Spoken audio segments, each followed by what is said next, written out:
ఇంకా హైదరాబాద్ నుండి వైజాగ్ వచ్చిన తర్వాత మా హస్బెండ్ వాళ్ళు నాకు అమౌంట్ కూడా ఇచ్చేసారు. ఇంక పోతే ఇంకా డిగ్రీలో జాయిన్ అవ్వాలి. బీటెకా, డిగ్రీయా అంటే డిగ్రీయే బెస్ట్ అనిపించింది. అది కూడా గాయత్రి కాలేజ్ ఎంవీపీలో అన్నమాట.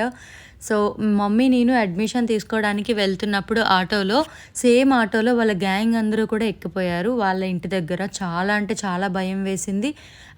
కొన్ని రీజన్స్ వల్ల నేను ఇంటర్‌లో కొంచెం అవాయిడ్ చేసేదాన్ననమాట. మనకివి సెట్ కావులే, ఎందుకు పేరెంట్స్ వరకు తెలిస్తే యాక్సెప్ట్ చేయరేమో అన్న భయంతో నేను అవాయిడ్ చేయడం జరిగింది. కాకపోతే సేమ్ ఆటోలో మళ్ళీ వీళ్ళందరూ ఎక్కడం, నేను ఎక్కడ దిగుతున్నాము ఏంటి అన్నీ క్యాచ్ చేసేసి next day college opening starting డేయే నేను కాలేజ్‌కెళ్ళి ఈవినింగ్ బయటికి రాగానే ఇలా నాకు ఎదురుగా ప్రత్యక్షమయ్యారన్నమాట మా హస్బెండ్, వాళ్ళ ఫ్రెండ్ కలిసి.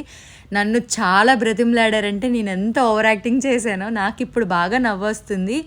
అంటే లవ్ చేసిన ప్రతి ఒక్కరు కూడా అంతే బ్రతిమలాడించుకుంటారేమో. కాకపోతే ట్రూ లవ్ అనేది ఎప్పుడు కూడా స్ట్రాంగ్‌గానే ఉండాలి. ఒకళ్ళకొకళ్ళని అర్థం చేసుకుంటూ, మిస్‌అండర్‌స్టాండింగ్స్ లేకుండా ఇలానే కలిసిమెలిసి ఉండాలని చెప్పి నేనైతే అనుకుంటా ఎప్పుడు కూడా.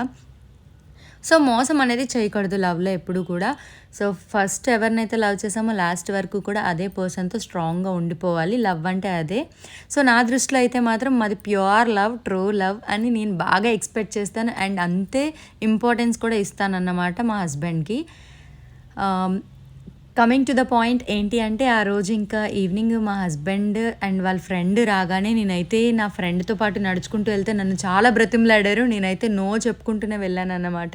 సో, ఎంత బ్రతిమలాడారంటే మంచిగా రెడీ అయ్యి నన్ను ఇంప్రెస్ చేద్దాం అనుకున్నారు. కాకపోతే తనని మొత్తం చేంజ్ చేసేసా అన్నమాట. నాకొద్దు, నాకు ఇంట్రెస్ట్ లేదు, మా ఇంట్లో సెట్ కాదు, అది ఇది అని చెప్పుకుంటూ వెళ్ళిపోయాను.